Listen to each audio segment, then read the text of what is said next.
Assalamualaikum warahmatullahi wabarakatuh. Halo anak-anakku se-Nusantara yang ibu sayangi. Bertemu kembali dengan ibu di channel Sri Asih Rezeki. Anak-anakku, kali ini ibu akan sampaikan mata pelajaran IPS bab yang ketiga, aktivitas manusia dalam memenuhi kebutuhan. Bagian yang kedua, kegiatan ekonomi. Kelas 7, semester yang kedua. Selamat mengikuti. Ya, anak-anakku, sebelum kita lanjut, ada baiknya kalian subscribe terlebih dahulu, bunyikan loncengnya, dan tekan tombol like. Bagi yang sudah subscribe, cukup dengan tekan tombol like. Ya, anak-anakku, cakupan materi yang akan kita pelajari kali ini adalah kegiatan ekonomi akan kita bagi menjadi 3. Yang pertama, kegiatan produksi. 2. Kegiatan distribusi, dan yang ketiga, kegiatan konsumsi.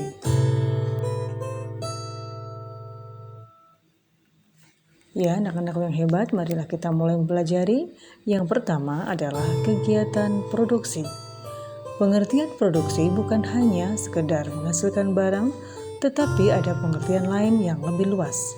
Contohnya, pengertian produksi yang lain, pabrik tekstil setiap hari mampu menghasilkan kain. Produk yang dihasilkan pabrik tekstil itu sudah dapat digunakan untuk memenuhi kebutuhan. Selanjutnya, industri garment mengolah kain dibuat menjadi baju. Dari uraian contoh tersebut, maka dapat disimpulkan pengertian produksi bukan hanya menghasilkan saja, tetapi lebih luas lagi dapat menambah nilai guna suatu barang. Jadi, pengertian produksi adalah kegiatan menghasilkan barang atau jasa, atau kegiatan menambah nilai guna barang atau jasa. Anak-anakku, perhatikan gambar di samping. Masih di channel Sri Asih Rezeki anak-anakku, mari kita mulai mempelajari kegiatan ekonomi yang pertama adalah kegiatan produksi. Setiap barang memiliki nilai guna atau utilitas yang berbeda. Perbedaan nilai guna tersebut dapat dilihat dari 1. Nilai guna bentuk atau form utility. Contoh perubahan tersebut antara lain, kacang kedelai akan memiliki nilai guna lebih tinggi apabila dirubah atau diolah menjadi tahu atau tempe. Anak-anakku, perhatikan gambar di samping. Ya, anak-anakku, kita memasuki nilai guna yang kedua adalah nilai guna tempat atau place utility.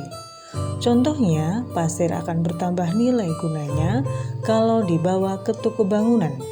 Anak-anakku, perhatikan gambar di samping.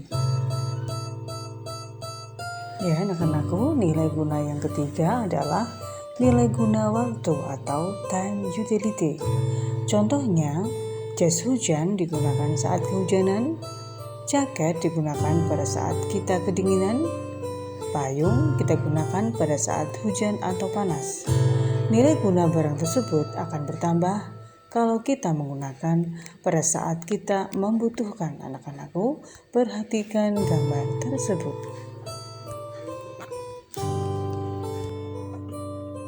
Memasuki nilai guna yang keempat, yaitu nilai guna kepemilikan atau ownership utility.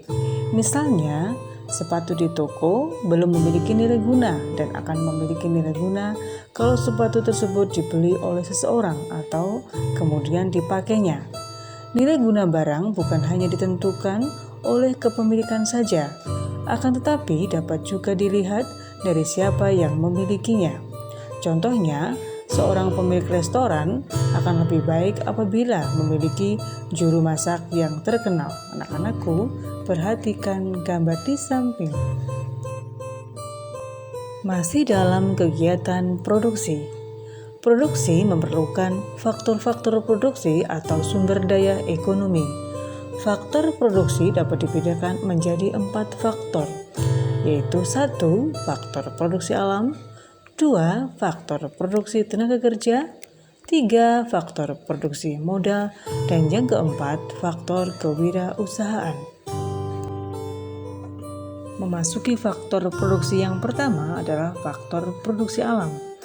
Faktor produksi alam adalah faktor produksi yang disediakan oleh alam sebagai bahan mentah atau bahan baku produksi.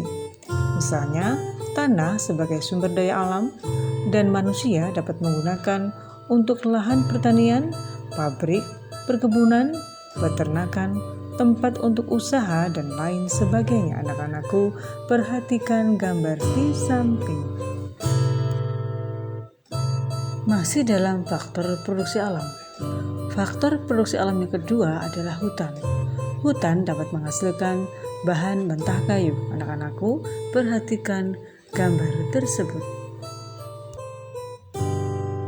Masih di channel Sirasi Rezeki anak-anakku, faktor produksi alam yang ketiga adalah barang-barang tambang. Sebagai contoh, barang tambang tersebut adalah 1. Emas, 2. Biji besi, 3. Minyak bumi, dan yang keempat gas alam. Anak-anakku, perhatikan gambar di samping. Memasuki faktor produksi alam yang keempat adalah air. Air dapat digunakan untuk pengairan atau bahan baku lainnya.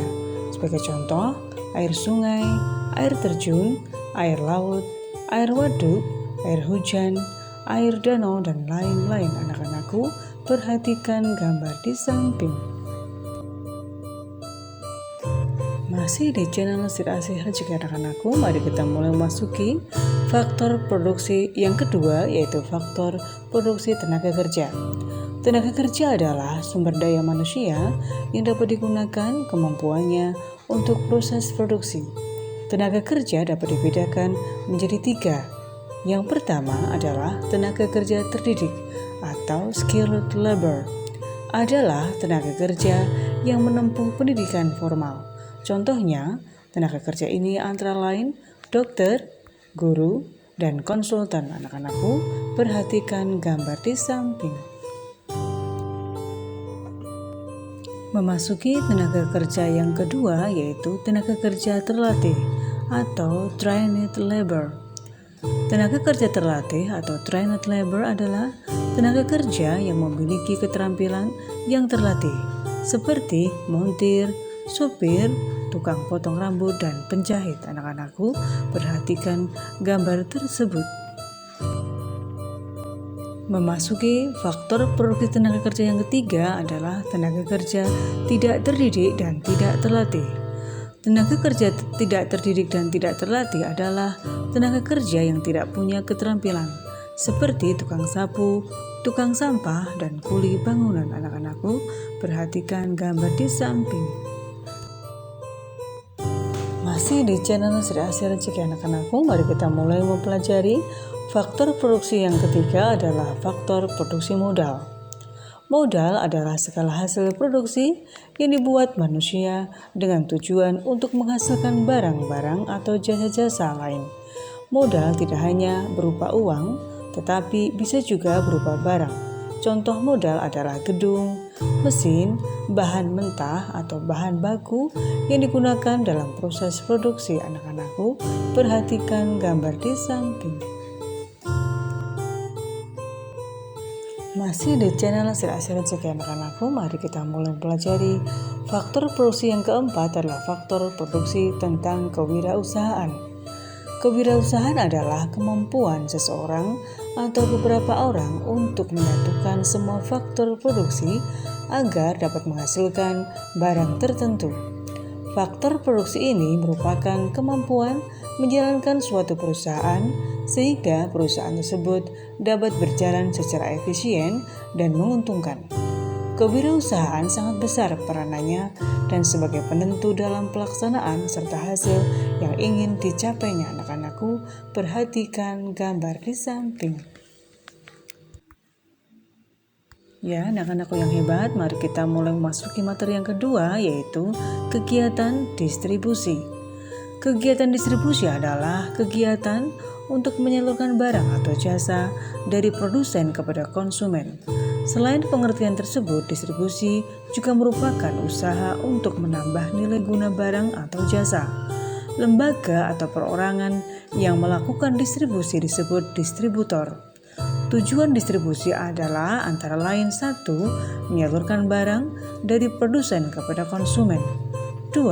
Agar hasil produksi lebih berguna bagi masyarakat. 3. Kebutuhan masyarakat akan barang dan jasa terpenuhi.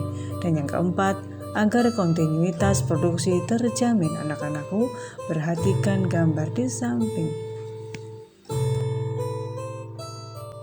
Masih dalam kegiatan distribusi. Distribusi ada beberapa cara yang dilakukan agar barang sampai kepada konsumen. Cara tersebut adalah 1. Distribusi langsung, 2. Distribusi semi langsung, dan yang ketiga, distribusi tidak langsung. Baik anak-anakku, kita mulai mempelajari distribusi langsung. Distribusi langsung adalah distribusi barang atau jasa tanpa melalui perantara sehingga penyaluran langsung dari produsen kepada konsumen. Sebagai contoh adalah pedagang sate langsung menjual barang kepada konsumen. Anak-anakku, perhatikan gambar di samping. Memasuki distribusi semi langsung. Distribusi semi langsung adalah sistem distribusi dari produsen kepada konsumen melalui pedagang perantara yang merupakan bagian dari produsen. Contohnya adalah pabrik tekstil menyalurkan kainnya melalui penyalur khusus. Anak-anakku, perhatikan gambar di samping. Masih di channel Sir-Asir Rezeki anak-anakku, mari kita mulai memasuki distribusi tidak langsung. Distribusi tidak langsung adalah sistem distribusi dari produsen kepada konsumen melalui agen, grosir, pedagang kecil yang bertindak sebagai pedagang perantara. Anak-anakku, perhatikan gambar di samping. Masih di channel Sir-Asir Rezeki anak-anakku, mari kita mulai memasuki materi yang ketiga, yaitu kegiatan konsumsi. Pengertian konsumsi adalah setiap kegiatan memakai, menggunakan, atau menghabiskan kegunaan setiap barang, baik secara berangsur-angsur maupun sekaligus habis. Barang yang digunakan secara berangsur-angsur contohnya adalah buku pelajaran, tas, baju seragam, sepeda, mobil, sedangkan barang lain yang digunakan langsung habis adalah makanan dan minuman. Anak-anakku, perhatikan gambar di samping.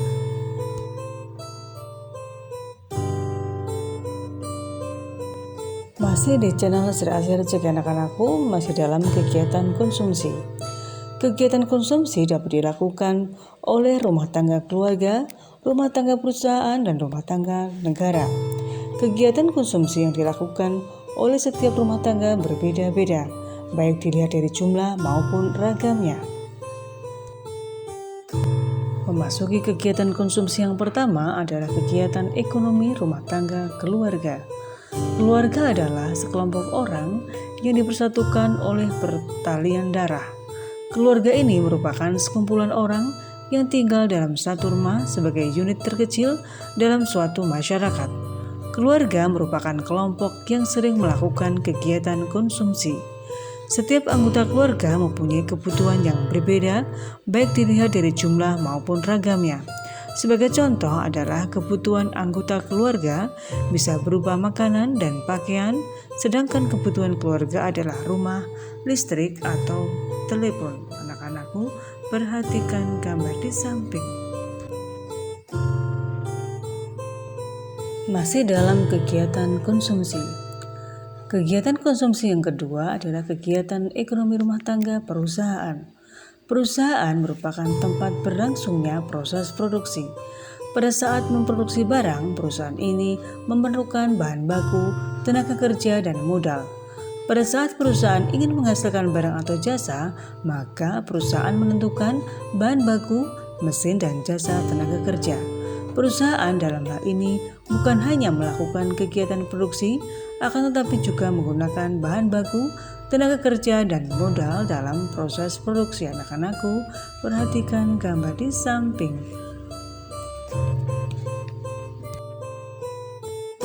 Memasuki kegiatan ekonomi negara. Pada dasarnya sama dengan perusahaan, negara bertindak sebagai produsen sekaligus sebagai konsumen. Tujuan konsumsi negara berbeda dengan rumah tangga keluarga dan perusahaan. Konsumsi negara bertujuan untuk memenuhi atau melayani kebutuhan masyarakat. Biaya yang digunakan untuk konsumsi negara berasal dari masyarakat. Negara setiap akhir tahun membuat rancangan anggaran dan belanja negara yang nantinya harus disetujui oleh DPR. Hal ini dilakukan agar pengeluaran pemerintah dapat sesuai dengan kebutuhan dari masyarakat. Anak-anakku, perhatikan gambar di samping.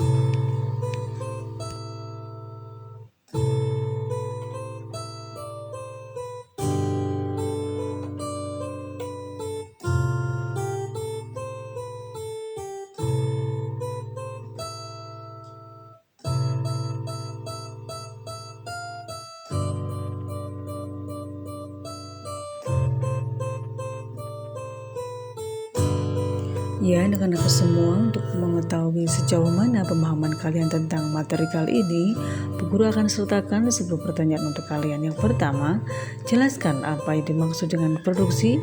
2. Berikan 3 contoh kegiatan produksi di daerah tempat tinggalmu. 3. Sebutkan 4 nilai guna barang dan berilah masing-masing 1 contoh. 4. Jelaskan apa yang dimaksud dengan distribusi. 5. Bagaimana cara distribusi dilakukan agar barang bisa sampai kepada konsumen. 6. Sebutkan 4 tujuan dari kegiatan distribusi. 7. Berikanlah 3 contoh kegiatan konsumsi sebagai seorang siswa. 8. Sebutkan 3 tokoh wirausaha sukses di Indonesia yang perlu kita teladani. 9. Dalam kegiatan produksi perlu adanya 4 faktor-faktor produksi. Apa yang terjadi seandainya salah satunya tidak terpenuhi? Dan yang ke-10, berilah contoh konkret dari konsumsi yang dilakukan oleh rumah tangga negara.